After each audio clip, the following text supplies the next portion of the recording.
ಆದ್ಯ ನ್ಯೂಸ್ನ ಸಮಸ್ತ ವೀಕ್ಷಕರಿಗೂ ಸ್ವಾಗತ. ದಾವಣಗೆರೆ ಜಿಲ್ಲೆ ಇವತ್ತು ಸಂಪೂರ್ಣ ಹಸಿರುಮಯ. ಯಾಕಂದರೆ ದಾವಣಗೆರೆಯ ಜಿಲ್ಲೆಯ ವಿವಿಧ ರೈತರು, ಚನ್ನಗಿರಿ ತಾಲೂಕು ಮತ್ತು ಹೊನ್ನಾಳಿ ಭಾಗದ ರೈತರು ದಾವಣಗೆರೆ ಎ ಸಿ ಕಚೇರಿಗೆ ಮುತ್ತಿಗೆ ಹಾಕಿದ ಸಂದರ್ಭದಲ್ಲಿ ಪೊಲೀಸರು ಮತ್ತು ರೈತರ ನಡುವೆ ಸಾಕಷ್ಟು ವಾಗ್ವಾದನೂ ನಡೀತು. ಅದೇ ರೀತಿ ಪೊಲೀಸರು ಸಾಕಷ್ಟು ಜನ ರೈತರನ್ನು ಬಂಧಿಸಿ ಠಾಣೆಗೂ ಸಹ ಕರೆದೊಯ್ದ ಘಟನೆ ನಡೆದಿದೆ. ದಾವಣಗೆರೆಯಲ್ಲಿ ಅಡಿಕೆ ಗುಟ್ಕಾ ಬ್ಯಾನ್ ನಿಷೇಧದ ಕುರಿತಂತೆ ಚನ್ನಗಿರಿ ತಾಲೂಕಿಂದ ಹೊರಟಂಥ ರೈತರು ಹಾಗೆಯೇ ಹೊನ್ನಾಳಿ ಭಾಗದಿಂದ ಹೊರಟಂಥ ರೈತರು ಒಂದೆಡೆ ಜಮಾವಣೆಗೊಂಡರು. ಸಾಕಷ್ಟು ಹೋರಾಟವನ್ನು ಮಾಡಿದಂತಹ ರೈತರು ಅಡಿಕೆಗೆ ಉತ್ತಮವಾದ ಬೆಲೆ ಕೊಡಬೇಕು, ಹಾಗೆಯೇ ಗುಟ್ಕಾ ನಿಷೇಧ ಮಾಡೋದ್ರಿಂದ ರೈತರ ಮೇಲೆ ಸಾಕಷ್ಟು ಪರಿಣಾಮ ಬೀರ್ತದೆ, ಅದರ ಬದಲು ಮದ್ಯ ಮತ್ತು ಸಿಗರೇಟ್ನ ನಿಷೇಧ ಮಾಡಿ ಅಂತೇಳಿ ಈ ಸಂದರ್ಭದಲ್ಲಿ ಆಗ್ರಹಿಸಿದರು.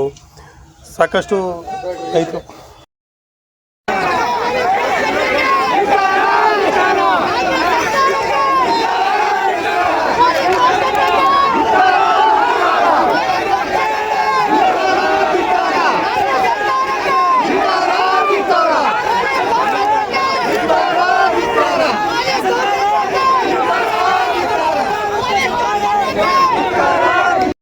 ಅರಾಜಕತೆ ಇದೆ ಅಂತ ನೀನು ಅರ್ಥಂಗೆ ಮಾಡು, ನಾನು ತಿಳ್ತಂಗೆ ಮಾಡ್ತೀನಿ ಅಂತ ಹೇಳೋದು ಜನರಿಗೆ ಅರ್ಥ ಆಗಲ್ಲ. ನಮ್ಮ ಮಹಾಮಂಡಲದಲ್ಲಿ ಹೋದಾಗ ರೈತರಿಗೆ ಯಾವುದೇ ತೊಂದರೆ ಆಗೋಕ್ಕೆ ಬಿಡಲ್ಲ ಅಂತ ಹೇಳೋದು, ಮತ್ತು ಅವರು ಆರೋಗ್ಯ ಸಚಿವರು ಇಲ್ಲ ನಾವು ವಾಪಸ್ ತಗೊಳ್ಳಲ್ಲ ಅಂತ ಹೇಳೋದು, ಇದೊಂದು ದ್ವಂದ್ವ ಹೇಳಿಕೆಯಿಂದ ಕೋಟ್ಯಾಂತರ ರೂಪಾಯಿ ನಮ್ಮ ರೈತರಿಗೆ ಲಾಸ್ ಆಗಿದೆ. ನಮ್ಮ ಯುವಕರಿಗೆ ಇವತ್ತು ನೇಣಾಕಿನ ಪರಿಸ್ಥಿತಿ, ಕೇಳಿ ಮಾಡಿರ್ತಕ್ಕಂಥ ಜೀವನ ರೂಪಿಸ್ಕೊಳ್ಳೋಕ್ಕೆ, ಉದ್ಯೋಗಕ್ಕೆ, ಒಂದು ಚಲನಶೀಲವಾಗಿರೋದಕ್ಕೆ, ಆರ್ಥಿಕವಾಗಿ ಸಾಮಾಜಿಕವಾಗಿ ಮುಂದುವರೋದಕ್ಕೆ ಮಾಡ್ತಾರೆ. ಅವರು ಇವತ್ತು ನೇಣಾಕಿನ ಪರಿಸ್ಥಿತಿ ಹೇಳಿಕೆ ಮಾಡೋದಿಲ್ಲ, ಹಗಲು ರಾತ್ರಿ ಕಷ್ಟಪಡ್ತಾರೆ. ಇದಕ್ಕೆ ಈ ಲಾಸ್ನ ಯಾರು ತುಂಬಿಕೊಡೋದು? ಯಾರು ತುಂಬಿಕೊಡ್ತಾರೆ? ಈ ದ್ವಂದ್ವ ನೀತಿ ಸರಿ. ನೀವು ಏನೋ ಪ್ರಶ್ನೆ ಕೇಳಿ ನಾನೇನೋ ಅಸಂಬದ್ಧವಾಗಿ ಉತ್ತರ ಕೊಡಲ್ಲ, ನ್ಯಾಯಯುತವಾಗಿ ಹೇಳ್ತೀನಿ. ಮಾಧ್ಯಮದಲ್ಲಿ ಕೈ ಮುಟ್ಟಿ ಹೇಳ್ತೀನಿ, ದ್ವಂದ್ವ ಬೇಡ. ನಿಮ್ದೇನೇ ಬುದ್ಧಿವಂತಿಕೆ ಇದ್ದರೂ ನ್ಯಾಯಯುತವಾಗಿ ರೈತರ ಪರವಾಗಿರಬೇಕು.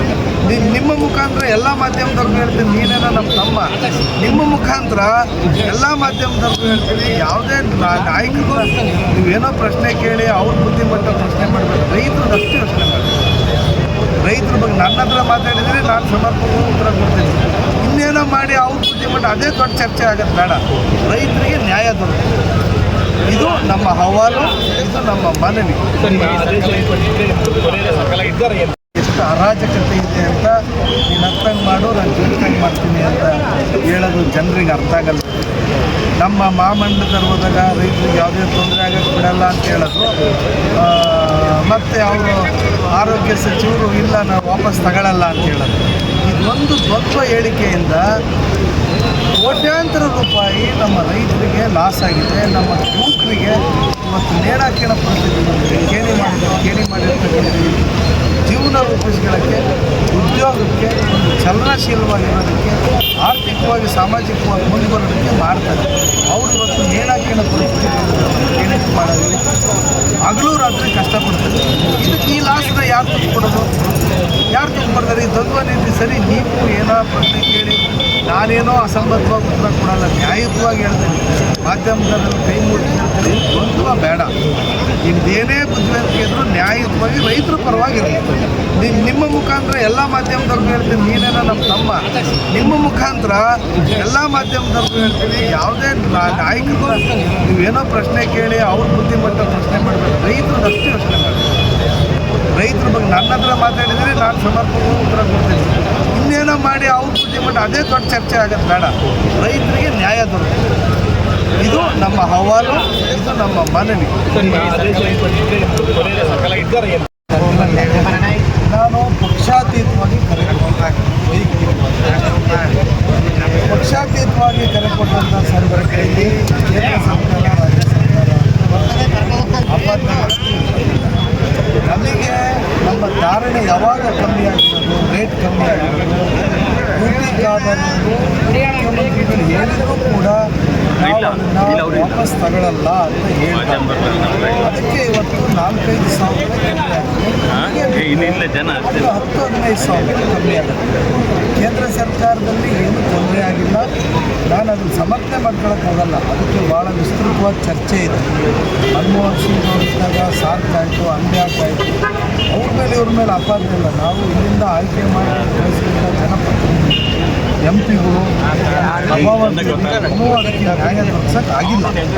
ಎಲ್ಲರೂ ಸೇರಿ ನಾನು ಅದನ್ನು ಸಮರ್ಥನೆ ಮಾಡ್ಕೋಬೇಕು ಅಂತ ಹೇಳ್ತಾ ಇಲ್ಲ. ಆದರೆ ಇವತ್ತು ನಮಗೆ ತೊಂದರೆ ಆಗಿರೋದು ಖಾದರ್ ಅವರ ಹೇಳಿಕೆ. ಅದಕ್ಕೆ ನಮ್ಮ ರೈತರಿಗೆ, ರೈತ ಬಾಂಧವರಿಗೆ ತೊಂದರೆ ಆಗಿದೆ, ನಮ್ಮ ಕೇಣಿ ಮಾಡೋ ಯುವಕರಿಗೆ ತೊಂದರೆ ಆಗಿದೆ, ಕೃಷಿ ಕೂಲಿ ಕಾರ್ಮಿಕರಿಗೆ ತೊಂದರೆ ಆಗಿದೆ, ಆರ್ಥಿಕ ಹೊರೆ ಆಗಿದೆ, ಸಾಮಾಜಿಕ ಏರುಪೇರು ಆಗಿದೆ. ಅದಕ್ಕೆ ಈ ಪಾದಯಾತ್ರೆ. ಇದನ್ನು ಮತ್ತು ವ್ಯವಸ್ಥೆ ಕೇವಲ ಸರ್ಕಾರ ಅಷ್ಟೇ ಅಲ್ಲ, ಕಾಳಸಂತೆಕೋರರು ಕೂಡ ಇದನ್ನು ದುರುಪಯೋಗ ಮಾಡ್ಕೊಳ್ಳೋ ಅಂಥ ವ್ಯವಸ್ಥೆಗಳನ್ನು ನಾವೆಲ್ಲ ನೋಡಿದ್ವಿ. ನಿರಂತರವಾಗಿ ರೈತರ ಮೇಲೆ ಗದಾಪ್ರಹಾರವನ್ನು ಈ ವ್ಯವಸ್ಥೆ ಮಾಡ್ತಾ ಇದೆ. ಯಾಕೆ ಅಂದರೆ ರೈತ ಸಂಘಟಿತ ವಲಯದಲ್ಲಿಲ್ಲ, ಅಸಂಘಟಿತ ವಲಯದಲ್ಲಿಲ್ಲ, ರೈತ ವ್ಯವಸ್ಥೆ ತಿಳ್ಕೊಂಡಿದೆ. ಆದರೆ ನಾವು ಸಂಘಟಿತರಾಗಿದ್ದೀವಿ. ಆ ಸಂಘಟನೆ ಮೂಲಕ ಒಂದು ವೇದಿಕೆ ತರೋದಕ್ಕೋಸ್ಕರ, ಜನರಿಗೆ ಈ ವಿಷಯ ಮುಟ್ಟಿಸೋದಕ್ಕೋಸ್ಕರ, ಕಾಳಸಂತೆಕೋರರಿಗೆ ಎಚ್ಚರಿಕೆ ಕೊಡೋದಕ್ಕೋಸ್ಕರ, ಸರ್ಕಾರಗಳಿಗೆ ಎಚ್ಚರಿಕೆ ಕೊಡೋದಕ್ಕೋಸ್ಕರ ಈ ಪಾದಯಾತ್ರೆ ಮಾಡಿದ್ದೀವಿ. ಇದ್ರ ಜೊತೆಗೆ ಹೊನ್ನಾಳಿನ ಅಂತ ಹೇಳಿದಲ್ಲ ಕೆರೆ ನಮ್ಮ 3 ಬೇಡಿಕೆ ಭದ್ರಾಚಲೇಶದಿಂದ ನೀರು ಲಿಫ್ಟ್ ಮಾಡಿದ್ದು ಅಡಿಕೆ ಬೆಳೆಗಾರರ ಪರವಾಗಿ ಮತ್ತು ಹೊನ್ನಾಳಿನ ಅಂತ ಹೇಳಿದಲ್ಲ 590 ಒಂದು ಸಲ ನೀರು ಬಿಟ್ಟಿಲ್ಲ. ಈ 3 ಬೇಡಿಕೆ ನಮ್ಮ ಹೊನ್ನಾಳಿ ಇನ್ನು ದಾವಣಗೆರೆ ಜಿಲ್ಲೆ ಅಪ್ಪಾರ ಬಂದ್ರೆ ನೀರು ಮಾಡಿ ಅಡಿಕೆ ಬೆಳೆಗಾರರ ಪರವಾಗಿ ಯಾರು ಸಾಕಷ್ಟಿದೆ ಯಾರು ನಾವು ಅಡಿಕೆ ಬೆಳೆಗಾರರು ಒಂದೇ.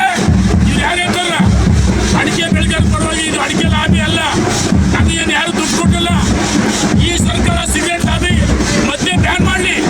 ನಾವು ನಮ್ಮ ಹಳ್ಳಿ ಜನರು ಪ್ರತಿ ದಿವಸ ಊಟ ತಿಂಡಿ ಇಲ್ಲಿ ಯಾರಿಗೂ 10 ರೂಪಾಯಿ ಕೊಟ್ಟಿಲ್ಲ. ನಾವು ಅಡಿಕೆ ಲಾಬಿ ಮಾಡೋದಿಲ್ಲ. ಯಾರನ್ನ ಮೆಕ್ಕೆಜೋಳ ಹೋರಾಟ ಮಾಡ್ತಾರೆ, ನಾವು 10 ಪರ ಹೋರಾಟ ಮಾಡ್ತಾರೆ. ನಾವು ಯಾರು ನಕಲಿ ಹೋರಾಟಗಾರರು ಹೇಳ್ತಾರೆ ವಿನ ನಿಜವಾದ ಹೋರಾಟಗಾರರು ನಾವೆಲ್ಲರೂ. ನಮ್ಮ ರವೀಂದ್ರನಾಥ್ ರೈತ ನಾಯಕರು ಅವ್ರ ಬಗ್ಗೆ ಗೌರವ ಇದೆ. ಇನ್ನು ಯಾರು ಹೇಳ್ತಾರೆ ಅವ್ರು ನಕಲಿ ಹೋರಾಟಗಾರರು. ಅಪ್ಪಾರ ಬಂದ್ರೆ ನೀರು ಕೊಡಿ ವಿರೋಧ ಮಾಡ್ತೀವಿ. ಅಡಿಕೆ ಬೆಳೆಗಾರರು ಹೊನ್ನಾಳಿನ ಅಂತ ಹೇಳಿದ್ರೆ ಕೆರೆ ತುಂಬಿಸ್ಬೇಕು, ಅದು ನಮ್ಮ ಬೇಡಿಕೆ. ಈ ಸರ್ಕಾರಕ್ಕೆ ಮಾನ ಮರೆಯಲಿಲ್ಲ. ಈ ಸರ್ಕಾರಕ್ಕೆ ರೈತರ ಬಗ್ಗೆ ಇದಕ್ಕಿಂತ ಮಾಡೋಕ್ಕಿಲ್ಲ. ನಾನು ನಮ್ಮ ಭದ್ರಾಚಲೇಶ ರೈತ ವಿನಂತಿ ಮಾಡ್ತೀನಿ. ನೋಡಿ, ಕಾವೇರಿ ಕೊಳ್ಳ ನೀರು ತಮಿಳುನಾಡು ಬಿಡುವಾಗ ಹೆಂಗೆ ರೈತರು ಪಕ್ಷಾತೀತವಾಗಿ ಹೋರಾಟ ಮಾಡ್ತಾರೆ, ಕಿಚ್ಚು ಹತ್ತುತ್ತೆ.